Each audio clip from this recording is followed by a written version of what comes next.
seconds to go. It is good!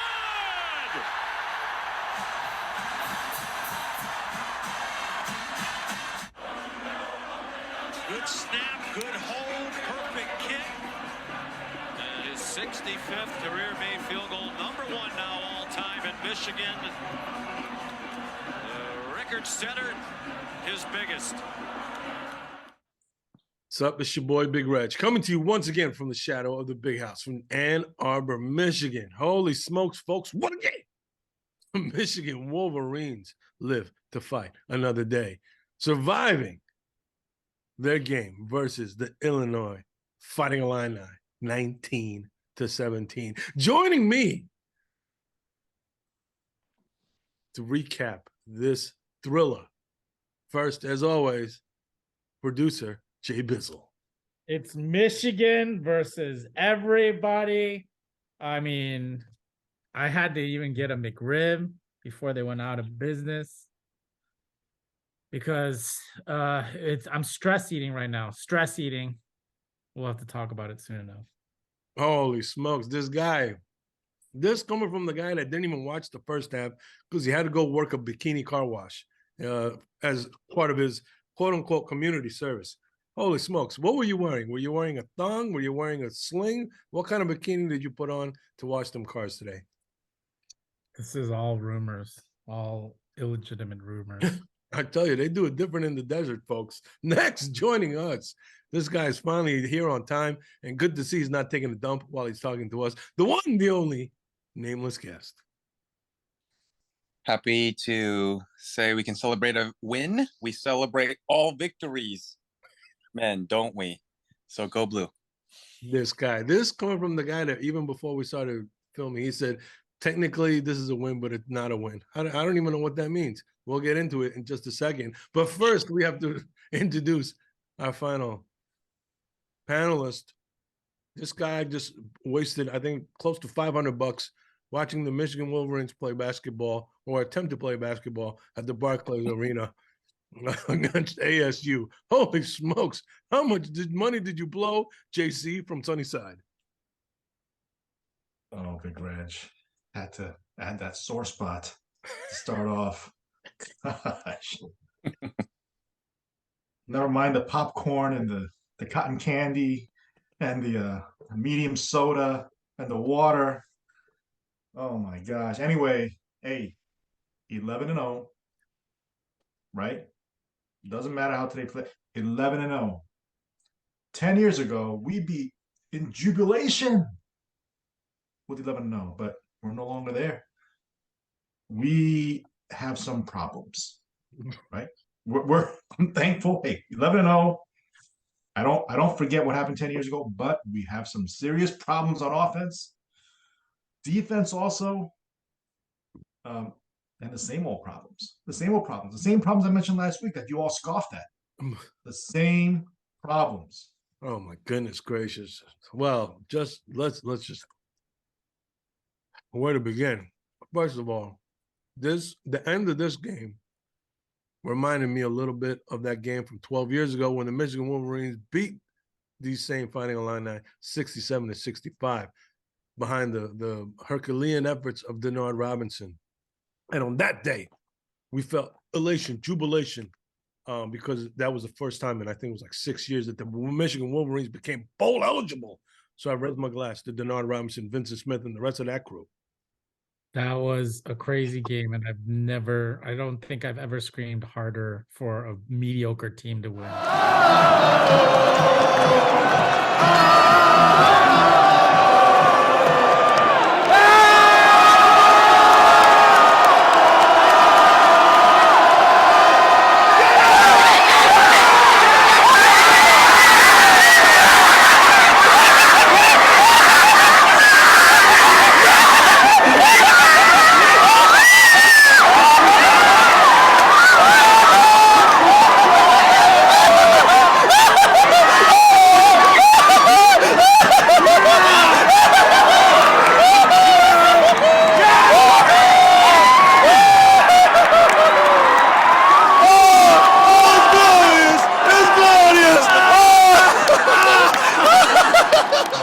you're telling me, buddy. You're telling me. So when JC from Sunnyside says, "Hey, don't take it for granted how far we've come," that game versus this game, that game, I was just elated at the end of that game.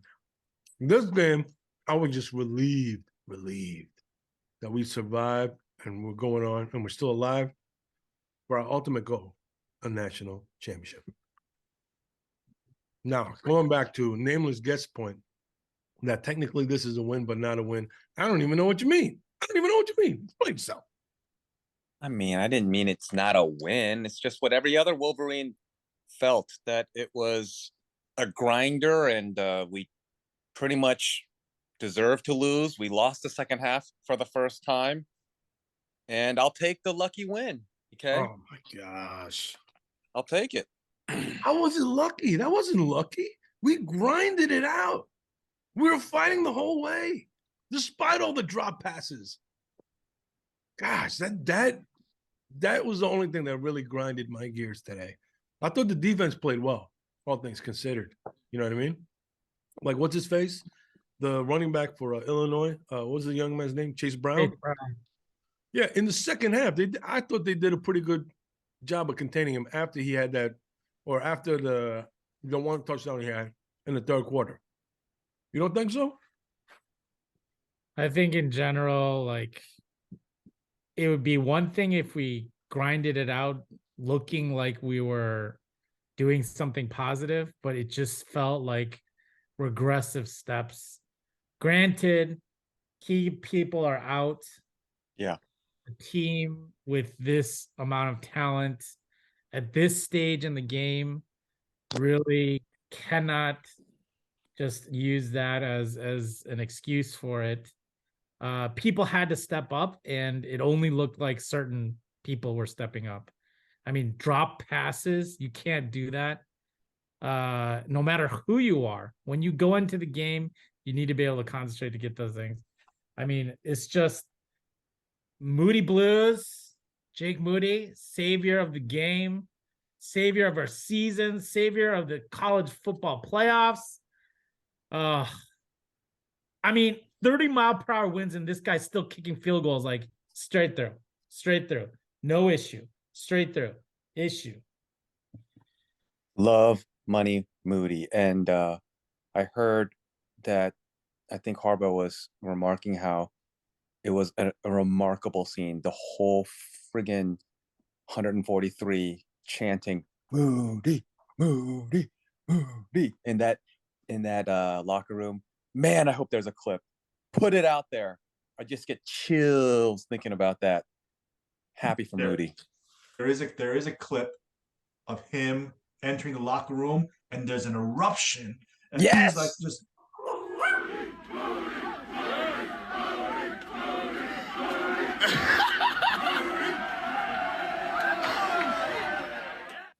But that's a problem. That's a problem. Oh, that we're celebrating Moody. We're celebrating Moody here. That's a problem. Look, the celebrating Moody is not the problem. It's the issues that got to that point, obviously, are. Don't diminish what our MVP did for this game today. The fact that he's our MVP is a problem. Moody's a great kicker, yeah. But the fact that he's our MVP is a freaking problem. Our defense, fine. They played well in the fourth quarter when the Illinois, they were one-dimensional because they couldn't throw. They were going against the wind. Our offense, it was one-dimensional with the wind or without the wind. It was like it just confirmed. It confirmed everything that we thought, that I didn't want to believe after Maryland or Rutgers. I didn't want to believe it. I still held out hope that JJ would turn it around and hit some 45-yard bombs to Andrew Anthony and Ronnie Bell and AJ Henning would. It's just not going to happen, right? So this last week confirmed it, and I shared this on this show that, listen, we just are not going to have that kind of offense. Today just cemented it, and we have to somehow run it down OSU's throats. We're not going to win slinging the ball. We're just not. right? Maybe the screen pass, maybe the check down, maybe a little crossing route to Loveland across the middle. We have to live there. Andrew's not going to make a play.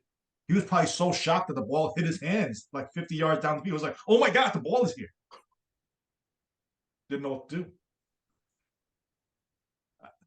One-dimensional. Come on, man. Before we jump, come on. Before we go too crazy, let's recognize the fact that we had key people that were out this game. Hey, Mike Morris didn't even suit up. Maybe he did suit up. I don't even remember, but he didn't play. We were playing with our third string running back and our third string tight end. AJ Henning, our starting kick returner, was injured. You know what I mean? There's just a whole ton of people not playing. And yet, we still defeated a team that just a couple of weeks ago was ranked in the top 25 in the college football, whatever ranking. Okay? So I think we did pretty good given the fact that, half our team was injured and Illinois coming in was rated the #1 rushing defense and I think like the #4 scoring defense. So against that team, it doesn't shock me. Now, given the fact that a lot of our stars were not there and a lot of our second stringers were not there, that Jake Moody stepped up on senior day, cemented his legacy as a Michigan great, cemented his legacy by setting the record for most field goals scored, and in doing so, sealed the victory for the Michigan Wolverines. And for that, and for all you've done, Jake Moody, in your career here at the University of Michigan, I raise my Coors Light and I say, job well done. Still a little bit more to go, but I say go blue. I think another thing that was kind of irking was, oh my gosh, before we even have a chance to swallow the beer, he already moved on to an irk. Celebration to an irk. Just again, if Jason from Sunnyside's quoting last week and the week prior, I have to repeat it again. The offensive play calling is coming into question right now. It's coming into question. And granted, like there were some parts where I think they drafted it pretty well, that JJ just didn't hit the shots. Something happened, people dropped the ball, etc., blah, blah, blah. But some of these series where we're going 3 and out, or we're like running when they know we're running and not taking advantage of that, it just seems very not proactive. It's very reactive. And granted, again, our star running back, our second running back's out. So can you design a run play with the third, fourth guy in play? Oh, wait, didn't OSU third string running back go for 140 yards and 3 touchdowns? Yeah, but that's against Maryland. We were going against the #1 rushing defense in the entire nation. That's a big difference. Come on. It's not a difference because yeah, it is. It's #1 versus like number 70 something. Come on. No, because the plays were so vanilla that Illinois didn't even need to scheme for it. They just jumped the route. I mean, corner blitzes, the defensive ends, linebackers just going around the whole line. Like that's elementary. I'm sorry. That's elementary planning. That's elementary execution. Well, I'll just say, I think you're kind of both right. I mean, Illinois' defense is clearly superior. JJ's going to get more yards on the scramble against any other team, but it wasn't there for Illinois for a reason. They covered that well. I just think there's less depth, less wiggle room for Michigan. At full strength, I like our chances. You need Blake. You need that dominant O-line on full cylinder. You need that security blanket. Why am I blanking on our Scooney? And you need Donovan, the only dynamic, reliable pass catcher. I think if you have all those pieces, we're right there. Honestly, but we are, because to me, that's enough to be in contention, to give the Buckeyes, who are also flawed, all these teams are, a run. But I he exposed. I saw some additional concerns about our passing game today. Oh my gosh. Right. So like some gimme passes, True. the 5 and out. Like, how can you not hit that? The drop passes by our receivers. I think we saw a ton of those. The other thing that I saw was, two more things that I saw. One was the read option. JJ just didn't read the read option. He should have pulled out some of those balls and ran and took it himself. Wait a minute. You saying that he should have pulled out some balls? Is that what He you should have pulled out. He should have pulled out. No, he should have pulled that ball out. Come on, man. But the other thing, he just can't read who's open. Like, though, that's what I saw today. Loveland, the second level touchdown right there, wide open, right? Loveland open again, overthrew him, right? Just put a little touch on that ball, drop it in. Loveland open on the second level, missed him. I'm like, and it's right there. Like, he should be looking for that play, and he just can't read it. So I'm concerned about him being able to read who's open. And I think it's in his head right now. You gotta admit though, when all those things happened, it was like 4th and 4. And all of you guys were texting like crazy. Our season is over. We're gonna lose. Blah blah blah. Somehow that young man kept his composure, made the play when we needed to, and got us in a position to win the game. So I raise my glass to JJ McCarthy. JJ, in his first year as a starter, despite all the trials and tribulations, somehow was able to put together enough to pull out another victory and keep us moving toward our ultimate championship, or our ultimate goal, the Big Ten championship and a national championship. So I raise my glass to JJ McCarthy. Yeah, I mean, it's I think enough for me to know that with JJ, we won this game. If I look back and if I said if Cade was playing, oh my God, I don't know. This guy, holy smokes, this is the same guy that was killing Cade McNamara, and now all of a sudden he's jumping off the JJ train. Holy smokes!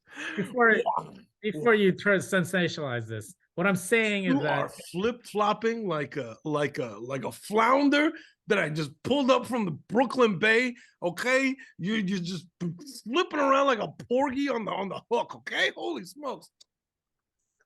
I don't even know what you're gonna say. I can't say anything. This is why this show takes like 30 minutes. This guy is the same guy that on the text was calling for Warren Davis to come into the game. Okay, holy smokes! So, anyways, what I was trying to say was that with JJ, there again, the ceiling is possible. There's possibilities to have happened.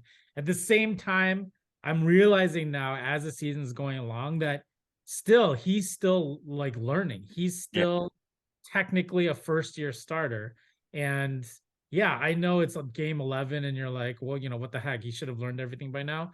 But in reality, if you're not a passing offense and you don't have to keep reading this day in and day out for every game, and you just hand the ball off to Blake Corum, who runs for 140 yards and 2 touchdowns. I mean, the reps, the ability to do that is not always there. And so, yeah, this turned into like, is JJ going to be able to save us? And one way or another, the answer is, yeah, he can beat Illinois with everyone out and still be able to go through those pressure moments, even though it was very questionable whether or not his knee was down when he picked up that ball. But I think it was still okay. Wow. But the thing here is, and I think everyone's starting to realize this now, is that this will be very challenging to beat OSU with. This would be very challenging if we get into the CFP to beat another team with, because those are the things that are not putting us over the top. If you lose all your big starters and your offensive people, can your quarterback go ahead and win the game? This game, yes. Next game, we'll have to see. How is Big Reg so ecstatic when he predicts a 48-point blowout and we win by 2. But he's so ecstatic. How is that possible? How did they live up to your expectations when you expected a 48-point blowout?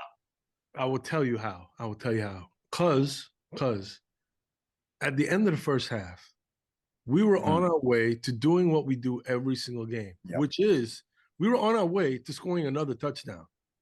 Make no mistake about it. When Blake Corum got injured, Blake Corum gets injured, we turn it over. And then from that point forward, everything is in, what's the word? I don't Tailspin? Yeah, but let's not mince words. It was a tailspin. Good call, nameless guest. It was a tailspin. And it took a while for us to find our footing after our Heisman frontrunner, Blake Corum, went down with injury. Because when he went down, I thought the season was lost. I'll be honest with you. I was like, oh my gosh, it's over. It's over. And my heart sank. My heart sank. Not so much for the season, but for the fact that this young man who had put in so much work, who has been so dedicated, who has been such a role model for not just on the field, but off the field as well, that he was not going to be able to reach all these goals that he had set for himself. So my heart sank in that moment. But then when the reports came out that he was going to come back out in the second half, and then when he did play one play in the second half, but then they kept him out for the rest of the game, I think as a precaution, my spirits were lifted again. And my spirits, though they were shaky, I'm not going to lie, they were shaky at times, especially when Andrew Anthony was dropping the ball, especially when Gash dropped the ball, okay? And when JJ overthrew Loveland on a couple passes and all those kind of things, it was shaky, okay? I'm not gonna have you. I'm not gonna have you. But 2 things gave me hope. One was 4th and whatever, and Harbaugh decided to kick the field goal. Part of me was afraid that we were gonna go for the 4th down. But when he decided to go for the field goal, that told me 2 things. Number 1, that he trusted his defense, that they were going to make a stop. And number 2, that he trusted Jake Moody. And number 3, that he trusted the offense, that they were going to be able to make enough plays to win the game going forward. So when Jim Harbaugh, in my mind, the coach of the year, decided to make that kick instead of going for it on 4th and whatever, that's when I knew, hey, we're going to pull this out. We're going to pull this out. It's not going to be easy, but my faith started rising up again. Despite all the things that were happening on the field and things that were so cloudy and downtrodden. So I raised my glass to hope and never giving up. But how tough of a decision is that to kick a field goal? we all were like, kick the field goal. All of us were like, kick the field goal, right? You got the offense going, their offense going against the wind. So let's be honest. Field goal, get the ball back. Let's be honest. Somebody like Mel Tucker might have gone for it, and we all know how Mel does. I'm being serious. Guys like Mel Tucker would have went for it on 4th and whatever. Okay, and that would have came back to bite him in the butt. But Jim Harbaugh made the right decision and went for the field goal because, like I said, he trusted his defense. He knew that the offense was going to make enough plays, and most of all, he trusted Jake Moody, the Iceman. I give you he trusted Jake Moody. I give you he trusted the defense.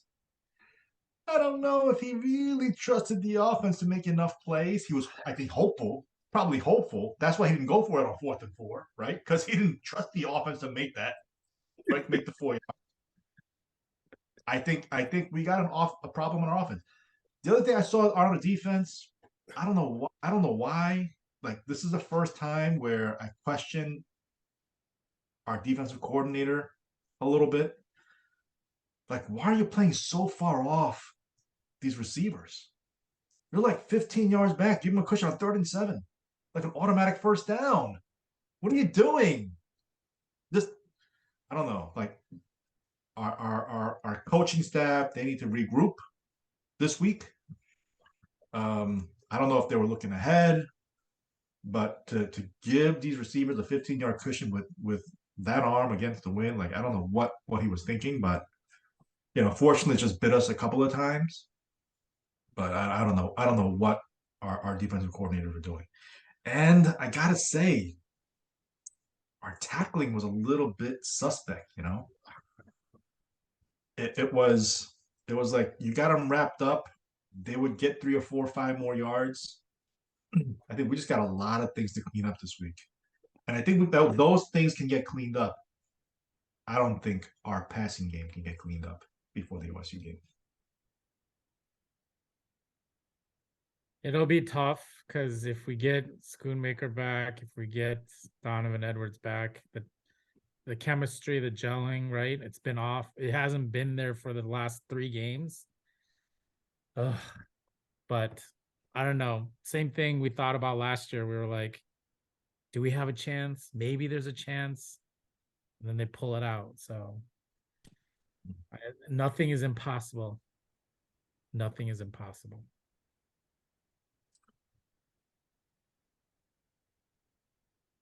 I don't know where to go from there.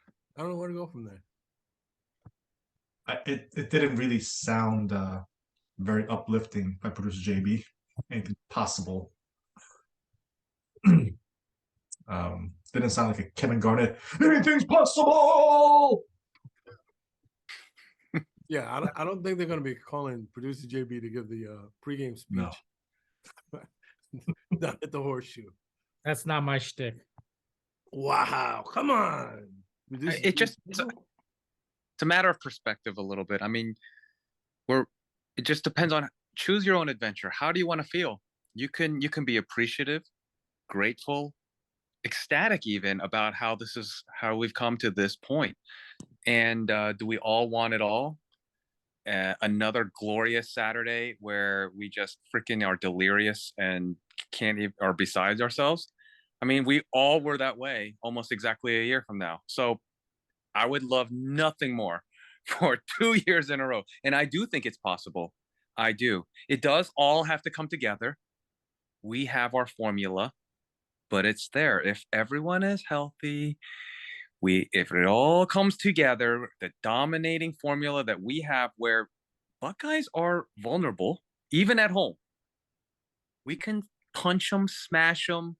They're a little nervous too, a little bit. They're looking at the weather. This is not Dunsky, but yeah, JJ making his 7th start, 8th start, not 44 like DTR, who's playing right now in a 41-38 insta classic in the 4th quarter. Okay. These guys, Hooker, my favorite player to keep announcing every show, who's 5th year, whatever, 24 years old. JJ, he ain't it this year. He's learning, stumbling, bumbling, but winning and undefeated. Every single week, he's undefeated, learning. He's missing. He is regressing. He was an 80% passer on the gimmies. Let's be clear. He was deadly accurate on those gimmies before, but he has regressed because he's missing them now. He really is.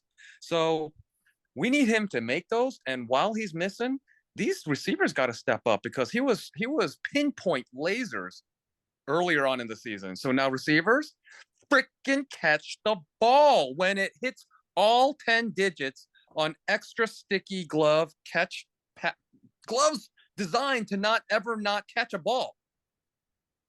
Receivers got to do their job. Yes, I'm with you, JB. One more time, just one time for the game. Please, it's possible. We're limping home. I feel less confident this year than I did last year going into the game. I think last year we won like 56-13 or something like that against Maryland going into the game. Just a great, demolition of the Terrapins. This year, I don't know. Our offense just seems sputtering. We're sputtering into the OSU game. And our defense, like if I think about our pass rush today, was there really a pass rush today? No. And we need to generate a pass rush against Stroud for us to have a chance. So those two things and the injury to Blake Corum makes me a little bit more apprehensive about next week's game. Has there been any updates on on the injury to Blake? JJ made some kind of comment insinuating that he'll be okay, but Harbaugh said there's no structural damage. But I think he's still experiencing pain. I think we need Donovan Edwards back. Mm. We need Donovan Edwards. Wow, what a thing! Enough for you to sulking. say. Enough sulking. Say I don't want to dress. This is the OSU game. This is your moment to shine and be a Michigan legend, and just take the baton from Blake Corum. This is the time. So dress, and if Blake Corum comes back, great. But I don't know. I'd rather have Donovan Edwards at 100% than Blake at like 60, 75%. Talk about flip-flopping. But anyways, Donovan Edwards is key. But again, it's more apparent to me that the play calling on offense is just this is what we're waiting for. This is what we've been waiting for the past 11 games. Is there something different that's going to have happen during this time? I'm sure they're going to go over this on Monday Morning Quarterback, but let's be honest, after Blake Corum injury, everything got shot to hell. Any of the play calling, and that's just gone. But just leave it all out on the field this coming Saturday. Try every play. Just do it. Risk it all. Risk it all. Risk it all. Like last year, I remember last year, like there were flea flickers that we would do like every other game, end around, reverses. Like there's none of that this year. There's none of that. And I don't know, like it's just not as creative this year than last year. Well, I think that's like the Gaddis inflection being gone, and now it's Weiss and Marone. Or more, sorry. A win's a win, baby. It's a win. Wow, the sentiment from Michigan Nation going. Give us a few days. Coming off a victory where the entire deck was stacked against us, and yet we still found a way to win. Our leading pass rusher out for the game. Our leading rusher out. Our second leading rusher out. Our star tight end out. Our second tight end out. Our punt returner out. Everybody out. All out. And yet we still won. Now you decide to eat. Not.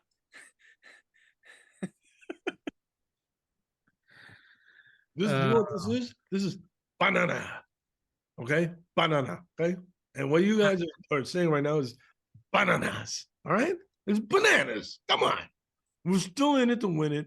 Okay? Other teams like Tennessee, they're out of here. Come on, see it. Get on out of here. The fact that we survive and advance, I'll take that any day of the week. And like I said, other teams, they have a handicap when it comes to field goal kicking, but we have a strength, a rock of Gibraltar named Jake Moody. And I'll stand on that rock. I'll stand on that rock any day of the week. And I'll raise my glass to you once more, Jake Moody, for all 4 of those field goals that you kicked.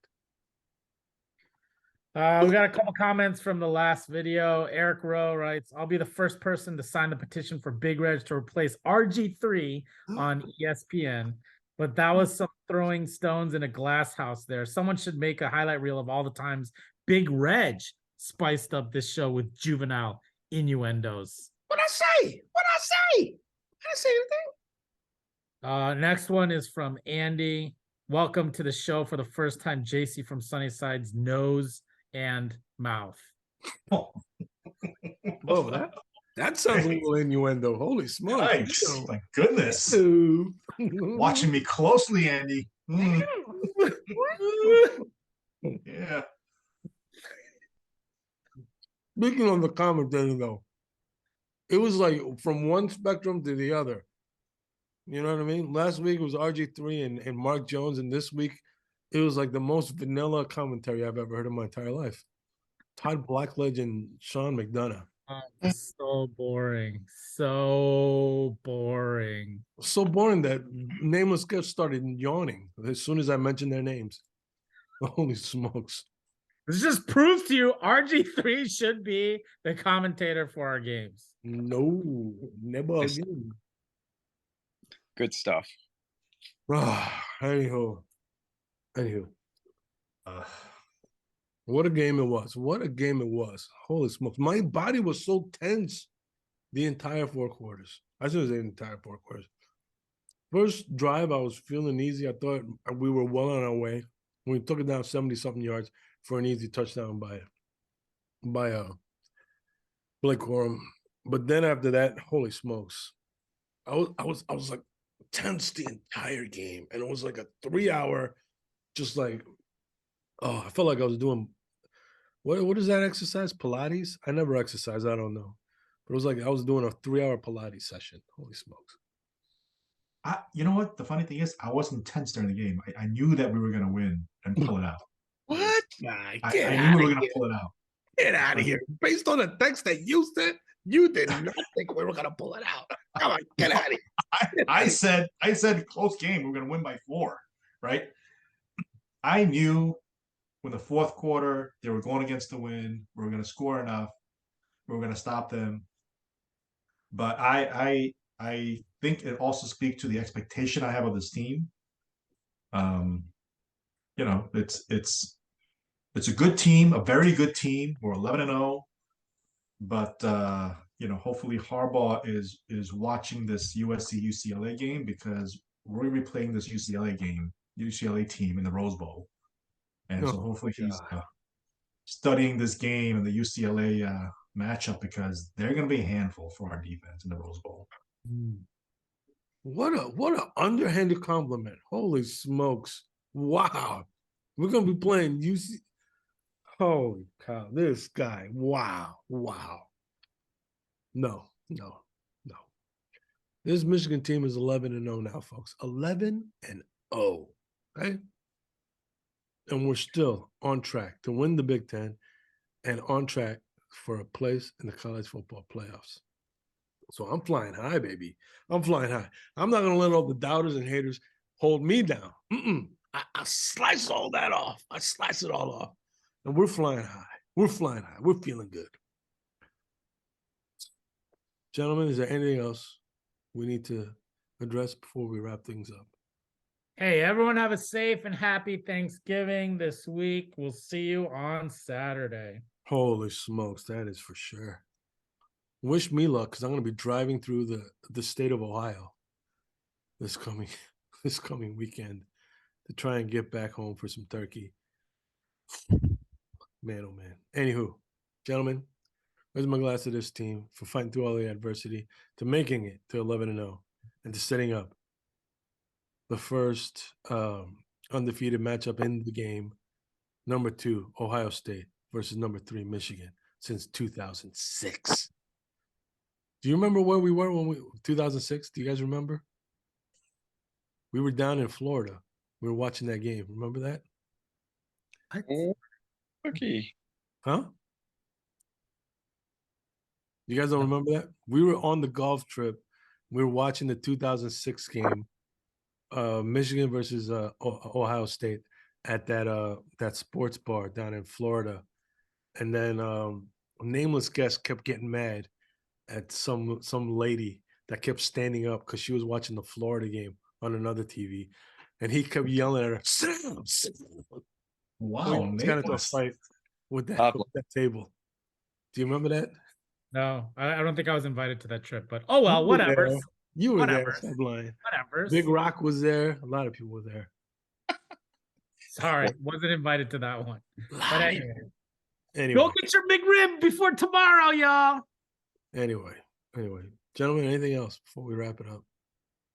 I just have to say the only time I can ever recall agreeing with Urban Meyer, ever. I think no matter what the outcome next week, both teams should be in the CFP. That's one way to look at it. Wait, do we want to make our predictions right now, or do we want to hold it off? Huh? Oh, I, do it. I need to All right. detox. I need to detox. All I need right. to detox. All right. All right. This is a very emotional game. We'll hold off on that. He's anything more out of JC in his current state. Give him time. He's been through an emotional sports weekend. I know. Emotional sports weekend. I really think that basketball game where Michigan lost to ASU by 25 really colored his view on Michigan sports right now. He's a little salty. He's a little salty. I just gotta say, Jalen Llewellyn, he played awful. He's like a walk-on. Like he plays like one of the walk-ons. Like when you garbage time, a minute left, you throw these guys in there. That Jalen Llewellyn, from the moment we tip, just abysmal. Abysmal. You think would you pick him or Devontae Jones? Devontae. Easy. Oh, wow. Easy, wow. Devontae. Wow. And there you have it, the basketball minute with JC from Sunnyside. So bitter. He's still man. You would be too. Think about all the money that they spent. And not only the money, they went to a 9:30 tip-off on a school night. On a school night. That's crazy. Holy smokes. Borderline irresponsible. Madia had 2 exams on Friday. And I said you could study in the car or at halftime. Oh God. Oh gosh. Dude, it was part about the money. He didn't just mention soda earlier. He said medium soda. Come on, man. You all have to share 4 straws. Oh man, that inflation's tough, folks. That inflation's tough. Anywho, I raise my glass. I raise my glass to the Michigan Wolverines for staying undefeated and keeping our hopes and dreams alive. Gentlemen, there's nothing else. Raise a glass and we'll say, go blue. Go blue. Oh.